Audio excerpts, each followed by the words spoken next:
السلام علیکم پیارے دوستو، امید ہے آپ سب خیریت سے ہوں گے اور آپ نے ہمارا چینل سبسکرائب کر لیا ہوگا۔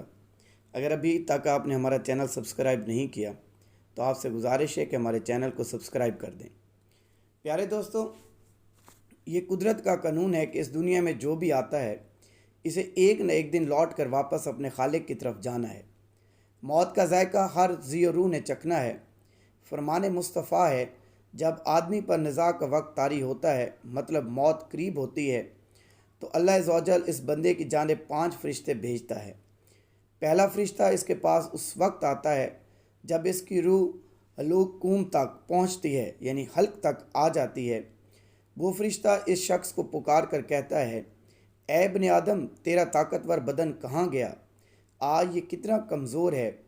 تیری فصیح زبان کہاں گئی؟ آج یہ کتنی خاموش ہے۔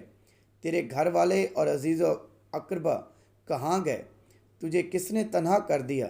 پھر جب اس کی روح قبض کر لی جاتی ہے اور کفن پہنا دیا جاتا ہے تو دوسرا فرشتہ اس کے پاس آتا ہے اور اسے پکار کر کہتا ہے، اے ابن آدم، تو نے تنگ دستی کے خوف سے جو مال و اسباب جمع کیا تھا وہ کہاں گیا؟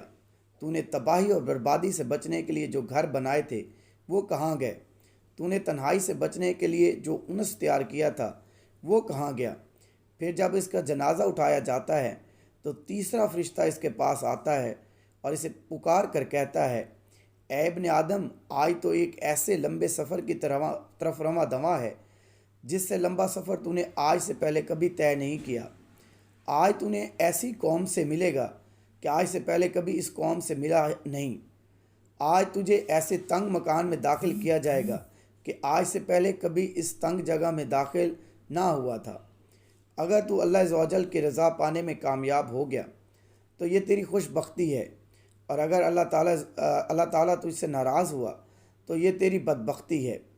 پھر جب اسے لحد میں اتارا جاتا ہے تو چوتھا فرشتہ اس کے پاس آتا ہے اور اسے پکار کر کہتا ہے، اے ابن آدم، کل تک تو زمین کی پیٹھ پر چلتا تھا اور آج تو اس کے اندر لیٹا ہوا ہے۔ کل تک تو اس کی پیٹھ پر ہنستا تھا اور آج تو اس کے اندر رو رہا ہے۔ کل تک تو اس کی پیٹھ پر گناہ کرتا تھا اور آج تو اس کے اندر شرمندہ ہے۔ پھر جب اس کی قبر پر مٹی ڈال دی جاتی ہے اور اس کے اہل و عیال، دوست و احباب اسے چھوڑ کر چلے جاتے ہیں تو پانچواں فرشتہ اس کے پاس آتا ہے اور اسے پکار کر کہتا ہے، اے ابن آدم، وہ لوگ تجھے دفن کر کے چلے گئے ہیں۔ اگر وہ تیرے پاس ٹھہر بھی جاتے تو تجھے کوئی فائدہ نہ پہنچ سکتا۔ تو نے مال جمع کیا اور اسے غیروں کے لیے چھوڑ دیا۔ آج یا تو تجھے جنت کے اعلیٰ باغات کی طرف پھیرا جائے گا یا بھڑکنے والی آگ میں داخل کیا جائے گا۔ میرے دوستو، یہ زندگی بڑی مختصر ہے۔ ایک نہ ایک دن ہمیں بھی اس گھڑی سے گزرنا ہے۔ ہمیں نہیں پتہ کہ کب اور کہاں سے موت آ جائے، اس لیے ہمیں اس وقت کی تیاری کرتے رہنا چاہیے اور اللہ کی عبادت اور نیک اعمال کرتے رہنا چاہیے۔